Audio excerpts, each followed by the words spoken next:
tous, c'est Romain Daubry de la salle des marchés de Bourse Direct pour notre brief et analyse graphique hebdomadaire. Nous sommes le jeudi 12 décembre, il est 16h40 et les marchés sont un petit peu en roue libre en cette fin d'année. Merci à toutes et à tous pour vos likes, vos retweets, vos partages, vos commentaires positifs. Pensez à vous abonner à la chaîne Bourse Direct YouTube et puis à nos comptes Twitter respectifs. Et puis à partager ce contenu pour le valoriser et le liker si vous le voulez bien. Vous êtes de plus en plus nombreux à le faire et je vous en remercie. Un début de semaine un peu en roue libre, on voit que le timide intérêt acheteur qu'on avait pressenti, qu'on avait mesuré ensemble au cours des derniers jours, est un peu en train de se tarir en Europe. Sur les marchés américains, ça reste bien haussier avec un peu moins de momentum. On voit que le Dow Jones consolide depuis 5 ou 6 séances d'affilée maintenant. C'est la sixième séance de légère baisse, en tout cas aujourd'hui, sur le Dow Jones. Les autres, les indices Nasdaq et S&P flirtent avec des niveaux de résistance. Il n'y a pas d'alerte majeure. On n'a pas un momentum très fort. On a un calendrier qui va être bien important et chargé la semaine prochaine. On aura évidemment, donc aujourd'hui déjà, on a eu la réunion de la BCE, une baisse d'un quart de point des taux directeurs. Pas de réaction très importante sur le marché. On va quand même aller jeter un œil sur l'euro-dollar qui est en train de rompre un niveau de support important. On passe sous 1,0515, niveau qui est préservé depuis décembre 2022, donc un petit signe de faiblesse de l'euro de ce côté-là contre le dollar. Et puis on a aussi donc ce manque de momentum du côté des marchés dérivés en Europe, avec qu'on est consolidé avant-hier ou rebondi un petit peu hier, eh bien, une position ouverte, un nombre de contrats futurs qui diminue et qui indique que bien, les opérateurs prennent déjà du bénéfice. Donc on n'est pas dans une configuration très forte, c'est un peu ce qu'on pressentait. On a eu un peu de mieux à court terme et là on est entre deux eaux, on va aller observer les niveaux et il va falloir voir comment on gère cette période à venir. Alors du côté du ratio de couverture des portefeuilles, on est très optimiste sur les marchés américains, on est optimiste à très optimiste selon qu'on regarde sur le CAC 40 où c'est plutôt équilibré comme ratio de couverture. Sur l'Eurostoxx, c'est quand même un ratio de couverture très optimiste sur les niveaux actuels. Ça n'est pas un signe de faiblesse à proprement parler, c'est juste un petit warning qui, en cas d'alerte, eh bien, pourrait déclencher des mouvements de baisse un peu plus marqués puisque les opérateurs sont moins prudents, moins protégés. Il n'y a pas de signe de faiblesse majeure, mais un petit warning à surveiller de ce côté-là. Du côté du calendrier, on va avoir toute une batterie de PMI la semaine prochaine à surveiller, ça va être important, intéressant. Les gros rendez-vous évidemment de la semaine prochaine, ce sera la réunion de la Fed qui se tiendra mercredi prochain avec bien, un consensus qui table à 85% pour une baisse d'un quart de point des taux directeurs de la Banque centrale américaine. Maintenant, ce qui va être très important pour les opérateurs, c'est le discours qui va s'en suivre et les dot plots, hein, les éléments de la feuille de route sur l'évolution des taux pour l'année 2025. Puisque pour cette année, a priori, les choses sont bien entérinées.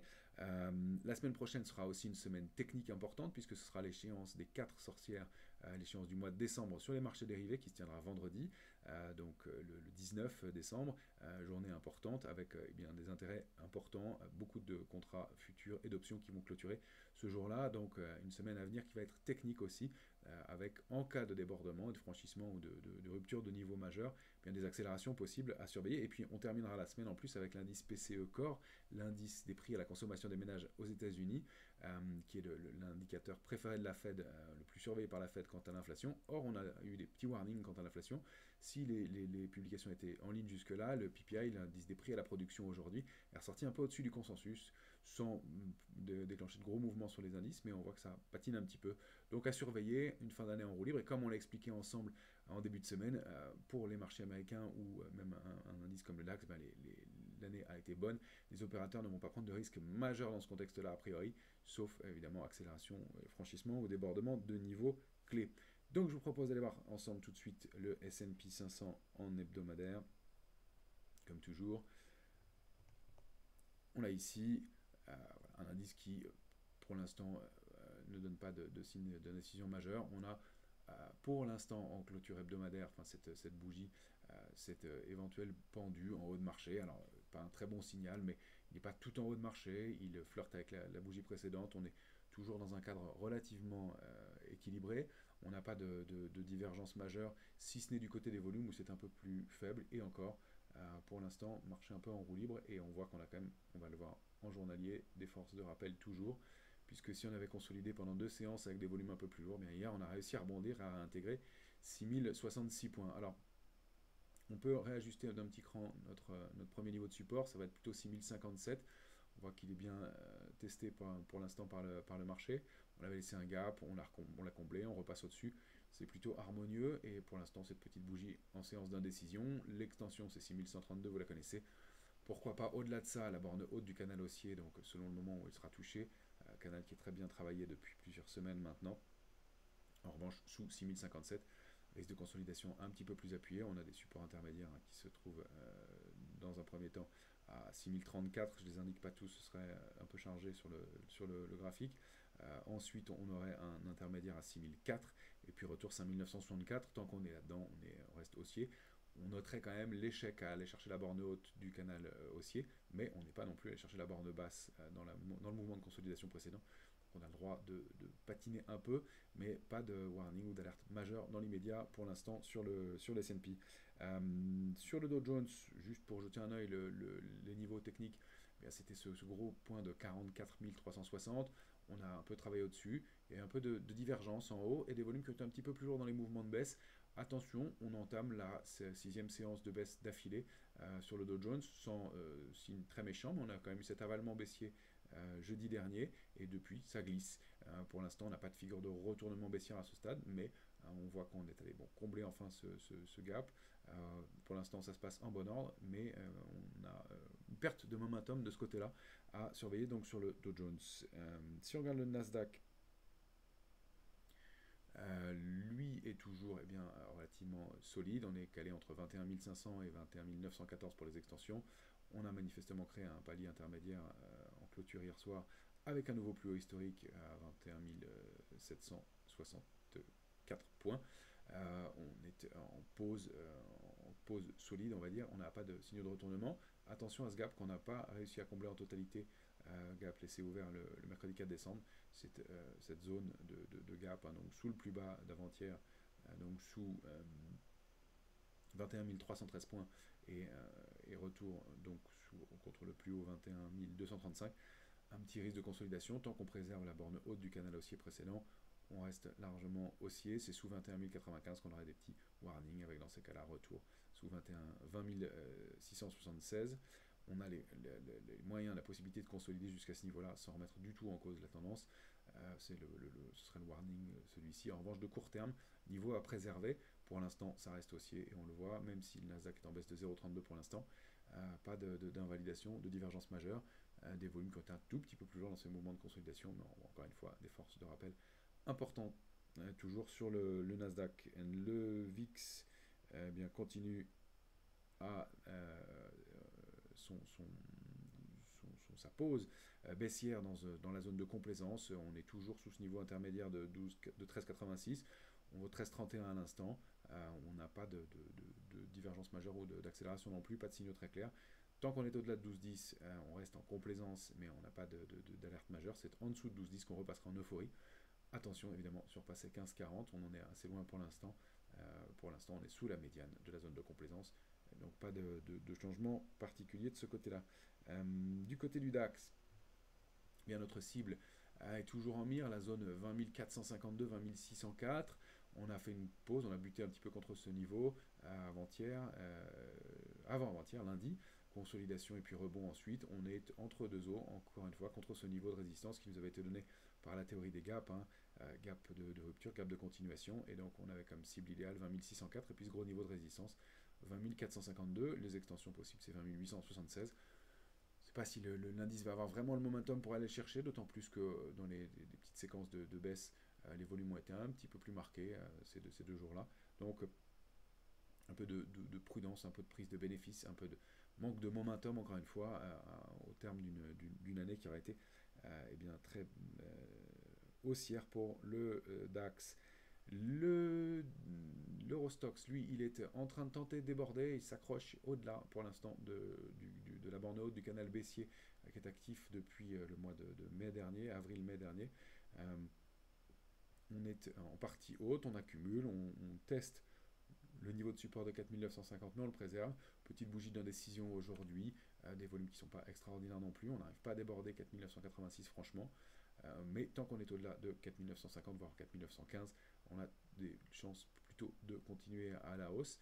Maintenant, si on se réinstalle sous cette zone-là, eh bien, on repasse à 4880 et le risque, c'est la consolidation un peu plus marquée. Vous avez ici le trait de vendredi prochain, le 20 décembre, je vous ai dit 19, pardon, ce sera le 20, vendredi 20, échéance des marchés dérivés, et donc là, un peu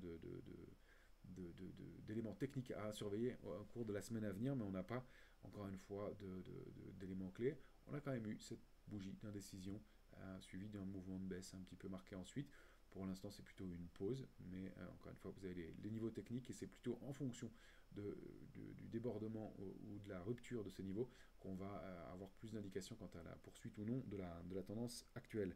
L'indice CAC 40, bien, si on regarde le cash, il est toujours en train de s'articuler autour de cette oblique baissière de long terme. Hein. On rappelle que l'enjeu pour invalider, neutraliser la baisse, c'est de passer cette oblique baissière. On voit qu'on s'est articulé autour, on a tenté de passer au-delà. Pour l'instant, on n'y arrive pas. C'est une bougie mensuelle, on va voir comment elle clôture. Pour l'instant, on est repassé en dessous. Il faut repasser 7477 environ pour se réinstaller au-dessus. Si on regarde en hebdomadaire, on oscille autour encore pour l'instant. On est entre des niveaux clés et quand on regarde en journalier, on a toujours notre biseau, hein, donc la flèche indique la cible idéale du biseau, c'était le pied du biseau, 5772 points. Ça n'est pas invalidé, on latéralise après une accélération baissière, mais voilà, on a pour l'instant une zone d'indécision, 7376 à préserver. Alors on va regarder le futur CAC 40 pour avoir des niveaux un petit peu différents. On va se positionner en 14 heures comme d'habitude. Je rappelle que je choisis 14 heures puisque c'est la durée de la cotation du futur CAC 40. J'en profite pour faire une petite pause. Le futur CAC 40 cote de 8h à 22h. Un petit élément technique. Maintenant, la séance est en continu. Avant, on changeait de séance comptable à 18h30 sur le futur CAC 40. Maintenant, la séance est en continu et la comptabilité des opérations se fait d'un jour à l'autre. Donc, on change de séance comptable après le passage à 22h. Donc, la séance est continue de 8h à 22h. Pour ceux qui ne connaissaient pas le mécanisme, eh bien, les choses seront encore plus simples. Et pour ceux qui le connaissaient, eh bien, c'est un petit changement de comptabilité, mais ça ne change rien en termes de fonctionnement du marché. Voilà pour la petite pause technique. Sur le futur CAC 40, bien, on est en train de tenter de s'extraire toujours du canal baissier au sein duquel on évoluait depuis le mois d'octobre dernier. On essaie de neutraliser cette baisse pour l'instant. On avait indiqué, nous, la réintégration de la zone 7448-505. On voit qu'on y est allé, on y a mis un pied, mais on n'a pas réussi à neutraliser ce mouvement de baisse, à mon sens, pour l'instant. On pourrait, encore une fois, assister à des extensions jusqu'à 7578, 7600 points, et ça n'est qu'au-delà, et sur plusieurs clôtures, qu'on pourrait considérer la réactivation haussière de l'indice. Pour l'instant, on est accroché plutôt du côté de cette résistance. On a testé le niveau de retracement idéal qu'on avait évoqué ensemble, 7375 points. Donc la zone 7375-7448 est vraiment charnière. Est-ce qu'on va réussir à neutraliser la dynamique baissière et recréer quelque chose, ou est-ce qu'on va aller retester ce niveau-là encore une fois? On n'a pas d'alerte majeure quand sous 7375, mais on passerait en zone d'alerte en tout cas, et c'est sous 7318 cette fois-ci qu'en revanche on réactiverait la dynamique baissière avec en mire 7182 au moins. Le mouvement de baisse et de capitulation est possible. Il est peut-être repoussé un peu plus tard pour l'instant. En tout cas, on se tient à l'équilibre et dans une latéralisation, une pause pour l'instant assez propre. On n'a pas beaucoup d'intérêt ou de momentum. Du côté des valeurs, je voulais vous montrer Viridien qu'on avait évoqué ensemble plusieurs fois et puis sur BFM aussi. Viridien qui a un parcours graphique propre hein, pour l'instant, une recovery possible, hein, c'est toujours en devenir. Je vous avais indiqué la zone 44-48 pour le titre. Pour l'instant, on est à débuter au plus haut à 47,94. Ça reste très propre graphiquement. Je rappelle que si on arrive à déborder l'oblique baissière sous laquelle le titre évolue depuis le mois d'avril 2022, qu'on avait testé en février 23 et puis en juin dernier, eh bien, on réactiverait une dynamique haussière, on sortirait de ce biseau avec en mire la zone 58,90, 63,30 pour commencer, 75 pour être un premier niveau de résistance important, puis des extensions qui pourraient mener jusqu'à 96,50, donc une recovery significative. Alors, peut-être pas pour la semaine prochaine, il va falloir un peu de temps pour reconstruire tout ça, mais on voit que ça va dans le sens d'une accumulation, et même si eh bien, le parcours est un peu technique, hein, il y a un peu de prise de bénéfice, ça reste haussier et on sera un peu vigilant si on repassait sous 44, mais même la zone 42, 70, 44 reste à mon sens un niveau d'accumulation avec la possibilité d'aller chercher des extensions complémentaires. On avait évoqué aussi en début de semaine, on vous avait proposé sur les différentes plateformes OP Mobility, un parcours graphique très propre aussi pour OP Mobility, qui est en train de s'attaquer à l'oblique baissière sous laquelle elle évolue depuis le mois de juillet dernier. Peut-être cette structure de retournement haussière en épaule tête, épaule inversée, l'épaule droite étant allée un peu plus bas. Alors est-ce qu'on a un rounding bottom, mais en tout cas la figure est assez propre. On a buté hier pile sur le niveau de 10,06. On est en train d'essayer de s'installer doucement, mais sûrement au-dessus aujourd'hui. On a en mire dans ce cas-là, eh bien, la cible idéale à 12,53. Ça reste haussier, non invalidé pour l'instant, avec des volumes qui sont un peu en train de se tarir, mais encore une fois à l'approche d'un niveau de résistance majeur, et puis dans un contexte de manque de momentum, avec pas moins d'acteurs, c'était plutôt pas mal pour l'instant. Prosus qu'on avait recommandé aussi, on va la suivre un peu. Prosus, elle est ici, la réactivation haussière se confirme. On a pareil, pas, et comme pour le reste du marché, pas un momentum très fort. Le niveau de résistance à 41,61 et même un petit peu en dessous, pour l'instant, fait son office. Ça reste haussier, cette bougie d'indécision hebdomadaire, mais encore une fois, on avait ouvert en gap la semaine, on a été comblé ce gap et on continue pour l'instant à être plutôt haussier sur le titre. Pas d'invalidation avant 37,68, c'est plutôt pas mal. Je voulais vous reparler d'XFAB, on en avait parlé ensemble il y a quelques temps, quinzaine de jours, 3 semaines. XFAB, voilà, elle était sous une ligne de tendance baissière de long terme aussi, active au moins depuis le mois de mai 2024.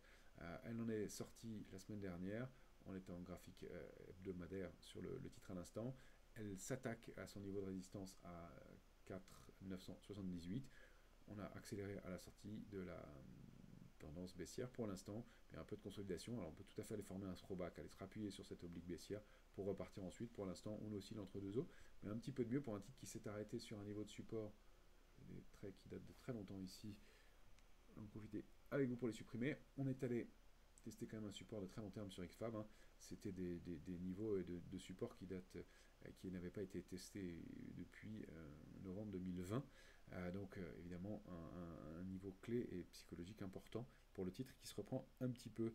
V4 qu'on avait évoqué souvent ensemble, je voulais faire le suivi avec vous. Comme j'ai pas de signaux graphiques fantastiques à vous proposer, on fait le suivi des valeurs dont on avait parlé il y a quelques temps. V4 elle accumule dans ce trading range.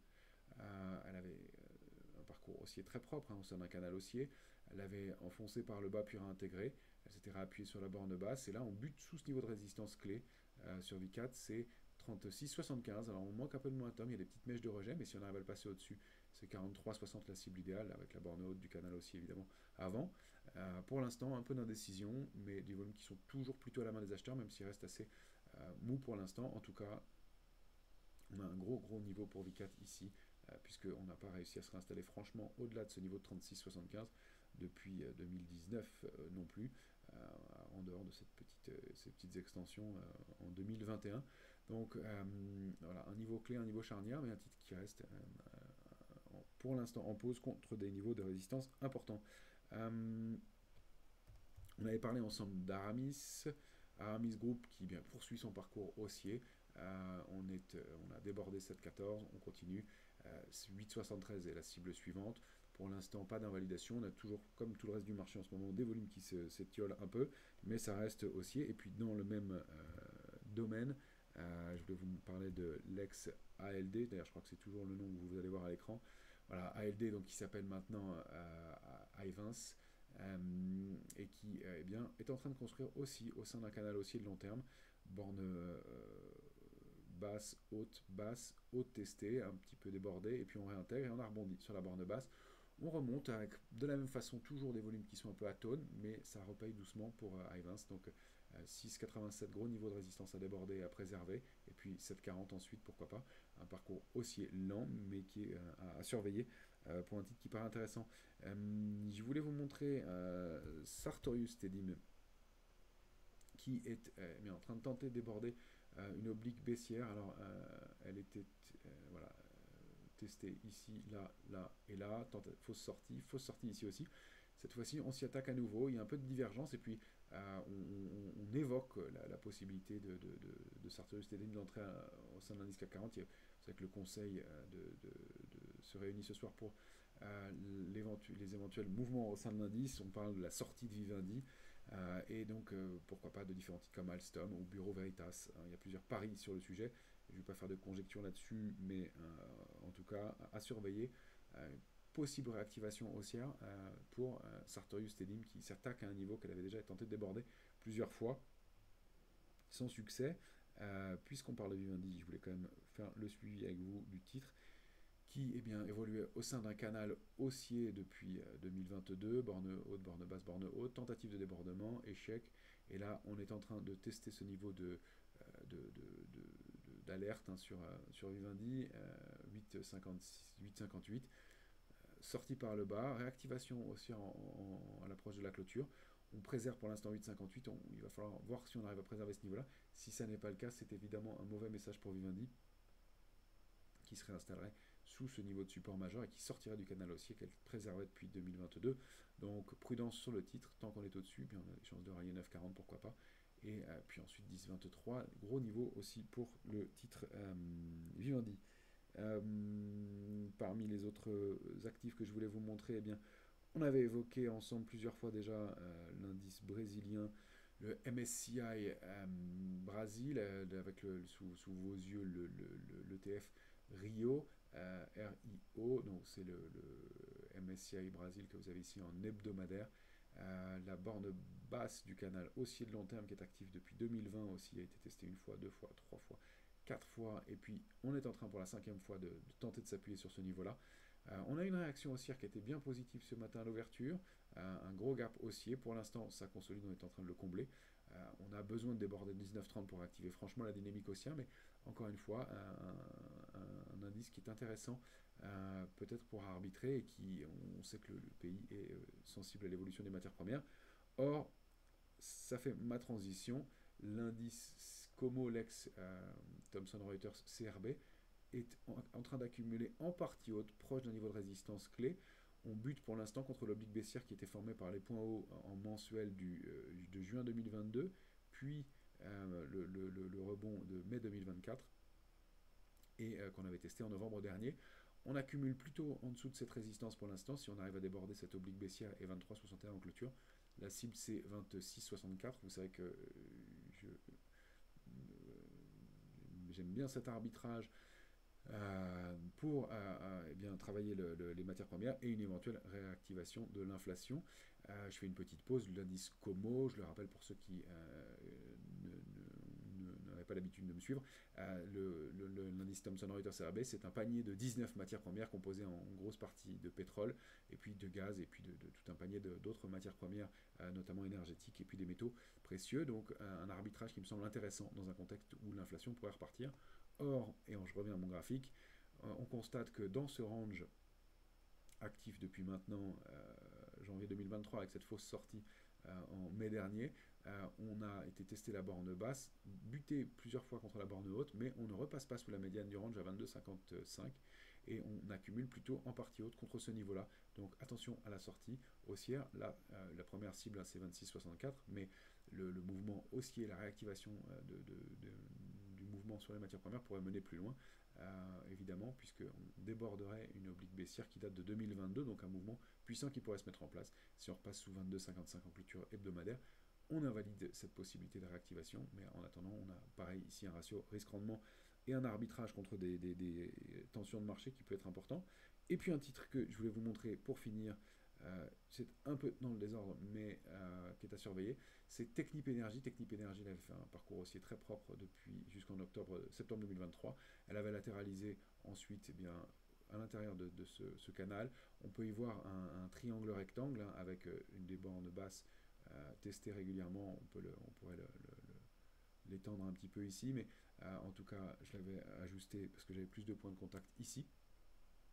Donc, des points bas de plus en plus hauts, même si on a quelques tests un peu brutaux, mais qui sont bien testés encore une fois ici et ici, préservés. Et puis, cette résistance horizontale, fausse sortie, réintégration, et puis à nouveau la sortie par le haut. Donc un arbitrage qui peut être aussi intéressant, même si on n'a pas des volumes fantastiques, au-delà de 23,94 pour viser 27,02. Et pourquoi pas, mais si on dupliquait ce triangle par le haut, on va prendre là cette fois-ci l'extension, la grande extension de la figure, et bien une duplication de ce rectangle, de ce triangle rectangle, hein, donc borne basse, oblique, borne haute à plat, qui indique bien qu'il y a des vendeurs et que quand ces vendeurs ont fini de déboucler, normalement l'accélération haussière se fait franchement. Il y a eu cette fausse sortie, mais on y revient. Donc c'est à surveiller, et donc la taille de la figure, la taille du triangle rectangle est à dupliquer par le haut. Ça pourrait donner des objectifs à 30,90. Voilà les quelques éléments que je voulais vous donner pour cette fin de semaine. Demain, les chiffres de l'inflation en France, ce ne sera pas majeur manifestement. C'est la semaine à venir qui va évidemment être importante pour les marchés. Je vous souhaite une excellente fin de semaine à toutes et à tous, et on se retrouve très régulièrement pour le suivi des différents marchés et actifs.